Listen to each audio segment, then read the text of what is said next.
कई बार हमारे जीवन में वैसा नहीं होता जैसा हम चाहते हैं। हमारी इच्छा के विरुद्ध चीजें हो जाती हैं, पर समय बीतने के साथ हमें ये एहसास होने लगता है कि जो बात हमें उस वक्त सही नहीं लग रही थी, उसी बात के लिए आज हम ईश्वर का धन्यवाद दे रहे होते हैं। तभी तो कहते हैं कि जो हुआ अच्छा ही हुआ, जो हो रहा है अच्छा ही हो रहा है, और जो होगा वो भी अच्छा ही होगा। एक बहुत ही प्यारी कहानी सुनाती हूँ।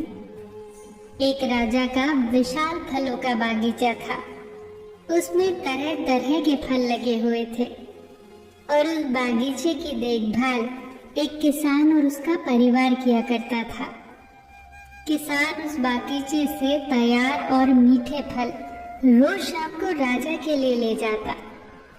एक दिन किसान ने बागीचे में आकर देखा कि नारियल, अमरूद, सेब, अंगूर, बेर सब पके हुए थे। किसान सोचने लगा कि कौन से फल आज राजा के लिए लेकर जाऊं। न जाने उसके मन में क्या आया। उसने अंगूर की टोकरी भरी और राजा के लिए लेकर महल की ओर चल दिया। वो रास्ते भर सोचता जा रहा था। केवल अंगूर लिए, 2-4 सेब, नारियल, अमरूद ही डाल लेता। अलग अलग फल देखकर राजा कितना खुश हो जाता। सोचते सोचते वो महल के बाहर पहुंच गया। उसने अंगूर से भरा टोकरा राजा के सामने रख दिया और थोड़ी दूर जाकर बैठ गया। राजा के लिए दूसरे ख्यालों में खोया हुआ था। शायद किसी बात से परेशान या नाराज था।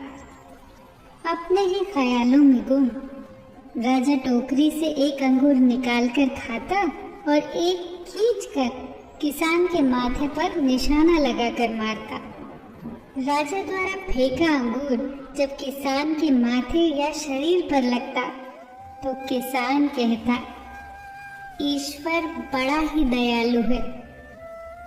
राजा फिर एक अंगूर किसान की तरफ फेंककर जोर से मारता और जब वो किसान को पड़ता तो किसान फिर कहता, ईश्वर बड़ा ही दयालु है। थोड़ी देर बाद राजा को अपनी गलती का एहसास हुआ। वो सोचने लगा, मैं किसान के साथ कितना बुरा बर्ताव कर रहा हूँ और प्रत्युत्तर क्या आ रहा है। राजा ने किसान से पूछा, मैं बार बार अंगूर फेंककर तुम पर मार रहा हूँ और तुम्हें लग भी रहे हैं, फिर भी तुम कह रहे हो ईश्वर बड़ा ही दयालु है। किसान ने बड़े भोलेपन से उत्तर दिया, महाराज, बागान में नारियल, सेब, अमरूद, बेर ये सब तैयार थे, पर मैं अंगूर लाया। मैं वो सारे फल भी ला सकता था, पर ईश्वर की कृपा से ही मुझे ये भान हुआ कि मुझे अंगूर ही ले जाने चाहिए। मैं ईश्वर का धन्यवाद देता हूँ, क्योंकि अगर मैं दूसरे फल लाता और इसी तरह आप मुझे जोर से मारते तो मेरा क्या हाल होता।